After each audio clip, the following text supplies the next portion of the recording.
続きましてお待たせいたしましたパネルセッションに移りたいと思います。Now let's move on to the next session, building on XRPL, global developers and the next wave of blockchain innovation.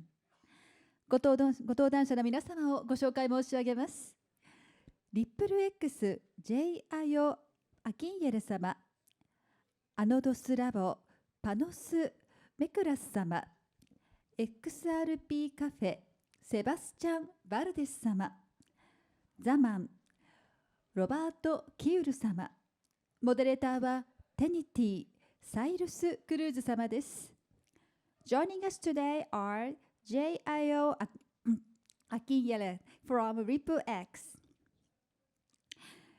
Panos Mekras from Anodos Labs, Sebastian Valdez from XRP Cafe, Robert Kiuru from Xaman, and for our moderator, Cyrus Cruz from Tenity. Please give a warm round of applause. それではお願いいたします。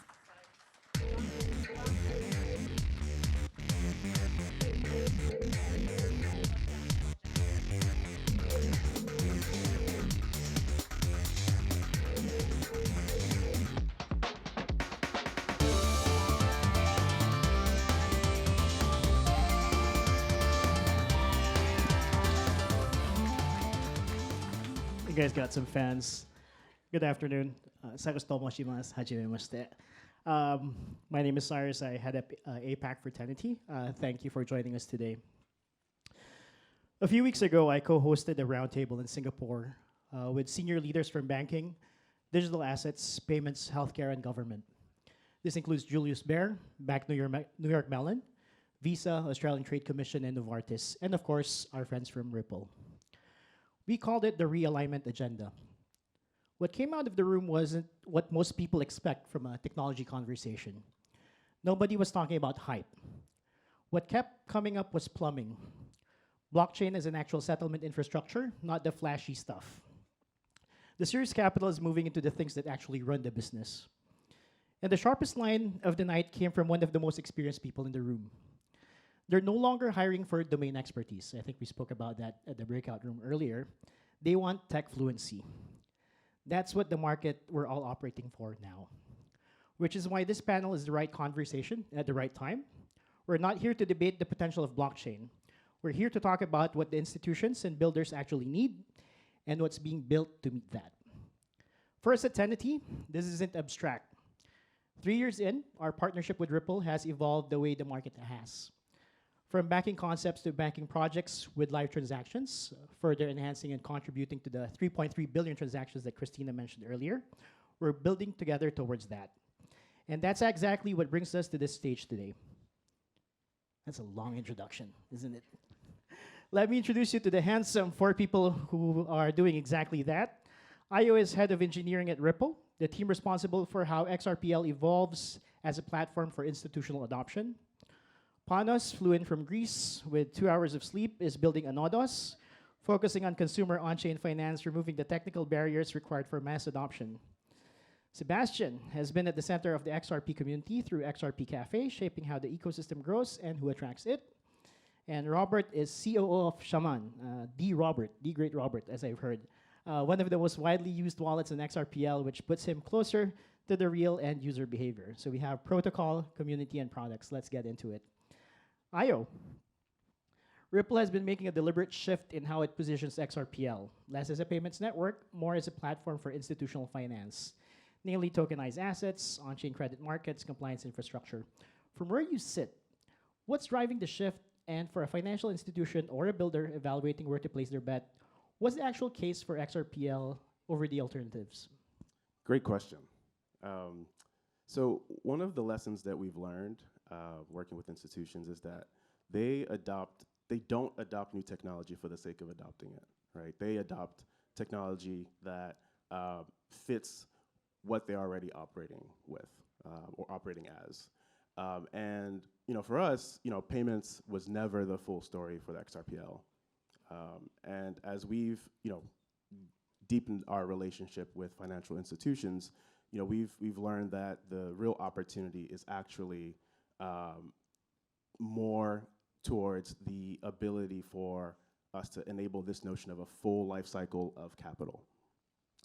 And moving money was just a small part of that, right? When you think about what a full life cycle of capital looks like, it's issuance, it's trading, it's collateral, it's credit, and all of those things are coming together on the XRP ledger.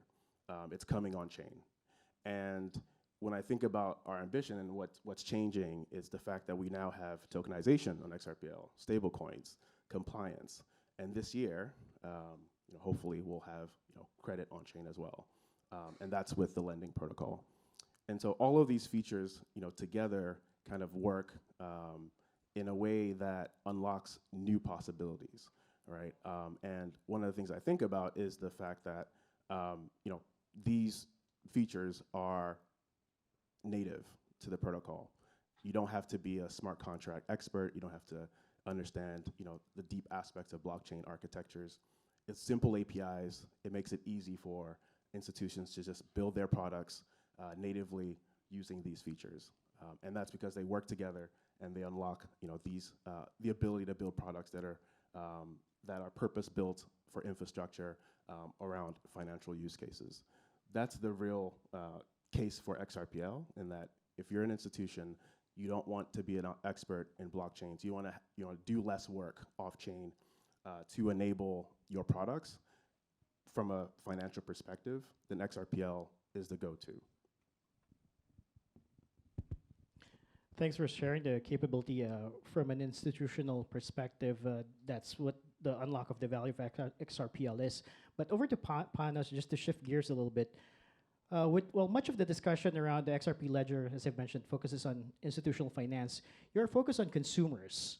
Anodos is building the first neobank on XRPL. Very excited about that. From your perspective, what is the current gap in the market that traditional neobanks are failing to fill? And how does XRPL allow you to offer a superior service to the general public? Would any of the features that Ayo mentioned be applicable to that? Yeah, great question. So, listen, infrastructure is great and much needed. Institutional finance is important. But if there isn't a gateway for the masses to easily use and benefit from this technology, I think we're missing the point. So I think it's fair to say that banking, consumer trust in banking has declined significantly. And both banks and neobanks share a fundamental flaw, which is they're still relying on this old banking infrastructure. And they can they control your money. So they can freeze your accounts, they can charge you more money, and basically they decide when and how you can use your own money.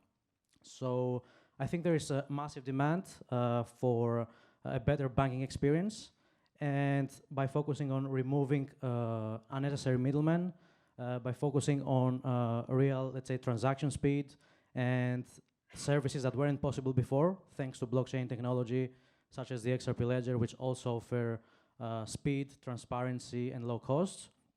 And consumers want and deserve better banking options and better options generally in their life. And this global accessibility combined with privacy and control is basically what we're offering at Anodos. Thanks, Panos. Now we went to the two cogs of the wheel of the ecosystem. Moving over to Sebastian, community, ecosystem, community, terms being loosely used in this space. But XRP is genuinely different over the past, over decade. It's organic, it's global, and it's been around long enough to have survived multiple cycles. Christina's presentation earlier mentioned celebrating 100 participants at the time. That was really a lot. Now that'll be quite commonplace. But it's been around for that long. From where you sit at XRP.cafe, what does the community actually look like right now? And more importantly, how does it influence what gets built and who shows up to build it? Yeah, so the community right now is stronger than it has ever been. And as active as it has ever been. It's an organic community. It's a very strong community. And that's part of the reason why we have always been huge fans of the ecosystem and why we build here. We know that the people that use the XRP ledger, they tend to stick around. So we love the technology, we love the community. We have always been focused on that aspect because usually people, when they think of XRP, they also think of Ripple and they think of institutions, but the retail aspect is also very, very important because at the end of the day, we're all part of retail.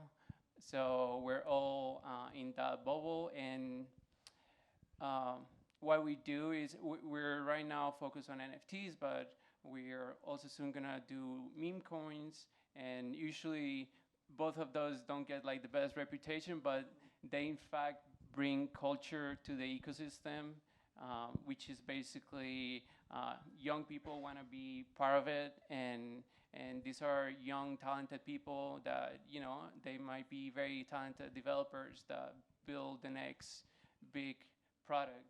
I was just looking, for example, someone built a gaming studio with AI agents and like 40 AI agents, and then each of these agents has like a role. One is in charge of design, one is in charge of marketing. So imagine how powerful these new technologies are in the proper hands. They can completely disrupt these traditional companies that are very slow to move. So just one person can have like a big difference. So that's where we try to focus. We try to target anyone because anyone can make a big difference. I promise I wasn't going to go off script, but I'm going to go off script a little bit. Do you see, we're talking about institutional adoption right now. Do you see an intersection of the younger generation latching into the institutional people and vice versa as well? I think so, and young people might have new perspectives on how to approach the institutional side of things that might end up disrupting many of these same institutions. So if you're a big company that moves slowly, I think you really need to pay attention and start seeing how you can also leverage AI in your workflows. Yeah. And I think the community can help bridge the gap between both worlds. Definitely. Robert, Xaman is interesting because it sits at the edge of two very different audiences. Developers who need tools and users who just want things to work. Walk us through what you've built and what you've learned about what people want when they interact with XRPL, not what we assume they want. Yeah, thank you. So what we've built is the biggest wallet, biggest self-custodial XRP wallet. We have over 1 million users who manage billions of XRP in self-custody.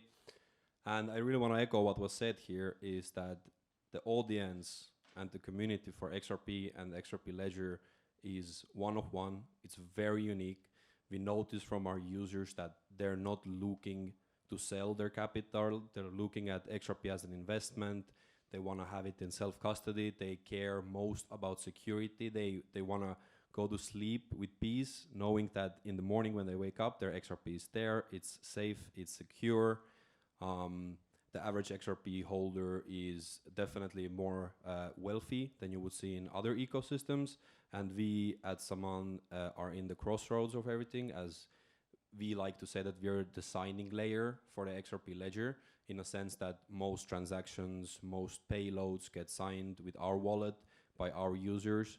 So if you're an active XRP holder, let's say on an exchange, but you want to use the XRP ledger to its full extent, using its AMM or using its DEX functionality, then most of those users at one point convert into a Xaman user, because we're a feature complete wallet that lets you do exactly that. We let you harness the full power of the XRP ledger while also providing a lot of developer resources, just end user resources, tutorials. Our app is translated into tens of different languages. So wherever you are, our main goal is to make XRP and the XRP ledger accessible to you. accessibility, and trust, which is the perfect segue for Ayo. Look at that. Worked out perfectly. This is one thing you've been building for institutions. One of the clearest signals from my Singapore roundtable, as I've mentioned earlier, is institutional leaders are choosing partners they can audit over partners who are faster but opaque. One quotable quote for you guys to post on LinkedIn. Control is beating performance right now at an institutional level. Ripple has been investing heavily in making XRPL more verifiable and secure at the protocol level, including bringing AI into that process. How does that change the conversation with institutions? And what does it mean for the trust calculus when a bank or an asset manager is deciding whether to build on XRPL? Really great question. So there's like 3 parts to that question. I'll take it one part at a time. And so the first thing is that we deal with institutions that want systems that they can understand, that they can audit, that they can rely on.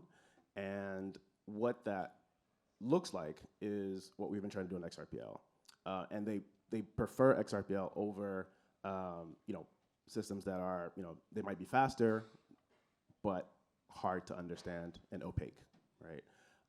And for us, from where we stand, I think trust and reliability are central to our strategy for XRPL, and we've been investing heavily in those particular areas to make sure that institutions have confidence when they build on XRP Ledger.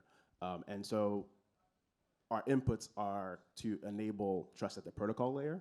And again, what that translates into is auditability, deterministic behavior, stronger guarantees that when you build on XRPL, you can rely on the properties that it provides, right? And that's kind of our North Star, right? Because it's a financial operating system. And because XRP Ledger is sort of tailor-made for financial use cases, we're doubling down on AI as a instrument to fortify the defensive aspect of the ledger, right? To expose vulnerabilities, to expose edge cases where features may interact, and improve the inputs, meaning, I'm gonna use a technical word here, but invariance. These are things that need to be true as you execute transactions on the ledger, and introducing more consistency when it comes to safety across the code base, right? We're dealing with 10 plus years of legacy code base that has proven reliable over that period of time. And so we're investing at the protocol layer to make sure that when institutions choose to build on XRPL, they're confident in what they're getting, but also can articulate what they're getting to internal stakeholders and external stakeholders, think auditors and regulators. And so together, we're trying to build something that will last, for decades to come. And just to go back to what we've been, investing in when it comes to AI, we've stood up a dedicated red team that is assisted by AI to just, look at the code base, look at the features, and just try to expose as many, bugs as we can to just, again, fortify the foundation and to address the cracks in that foundation so that it's mature enough for institutional use. And so that's where I'll stop. Thanks, Ayo. Very pragmatic use of AI. It's used for controls and monitoring, strengthening trust with your institutional partners. With that being said, Panos, you're building the next financial institution under XRPL. As you scale Anodos to support a global user base, what are the primary challenges in maintaining a seamless user experience and making blockchain visible? I think Ayo alluded to that earlier. Like, you don't need to be a technical expert. You just have to know it works. I think, yeah, the biggest problem we have as an industry in general, I would say that we're trying so hard to push for crypto and any blockchain element down the throat of users when they should simply be invisible. And let's be honest, I mean, most people don't care about blockchain or crypto because crypto also has this stigma now in the general population where they see crypto as gambling, or they think of memes, scams. It's the general idea. I mean, that's the truth. But people care about, for example, sending money to a friend or a relative in the other corner of the world in seconds at no cost. But they don't care if, for example, that uses stablecoins in the background or any other technology. But this should stay in the background. I mean, the user shouldn't see, for example, wallets, gas fees, multiple stablecoins, like having to navigate all these which create friction for the end user. So our idea is how we can maintain balance and decide, what to hide from the user and what to keep like from them to see in the front end. And in the end, another thing is I think the crypto jargon and the terms we use as an industry, like connect your wallet, which doesn't really mean anything to the average person, where it simply is sign up or sign in. I mean, we have overcomplicated things so much as an industry, when inventing all these new terms when we shouldn't. So yeah, I think the idea here, the key thing is how we can maintain and keep things simple for the user without overcomplicating things. Just get it to work. And again, I'm going to go off script. In your positioning of your neobank on XRPL, do you plan on leveraging on this Web3 terminologies, or you just say it's faster, it's cheaper? I mean, our idea is to basically the user to have no idea they're using crypto or blockchain or XRPL. I mean, they just want a card. They want banking services, so they want to send money. They want to earn yield on their savings. Now with DeFi and tokenized treasuries, you can get the 4% US Treasury yield, which banks basically earn from you as a depositor. So right now you can cut out the bank and go directly to that source and get that 4% yield. So in our case, we want to, with one tap, the users just go and do what they want to do without ever knowing that they're using crypto or stablecoins or any blockchain. But I think it's worthwhile mentioning it's on XRPL. Yeah. After all, you're on an XRP Absolutely, farm. yeah. Moving over to Sebastian, the next wave of builders on XRPL probably aren't coming from crypto native backgrounds, a bit contrary to what you've mentioned earlier. They're coming from traditional finance, which I alluded to earlier, from enterprise software even, from markets like Southeast Asia and Japan. I think, again, going to reference to Christina's presentation earlier, a lot of projects coming from Japan that are moving fast but have their own dynamics. What actually works to bring those builders in, and what's the honest gap between where the ecosystem is today and where it needs to be to reach them? I think that once people are able to experience the technology, then they'll get more interested in it. So the question is, how do we find ways to get more people to try it in different ways? So whether it is through community efforts, through art, through memes, through events, hackathons, attackathons, I'm all for it. So yeah, I think it's about education, easy user interfaces, and I think AI is doing a great job at bridging all gaps, but there's still a lot of opportunity to make things a lot simpler and to highlight everything that's great about the XRP ledger.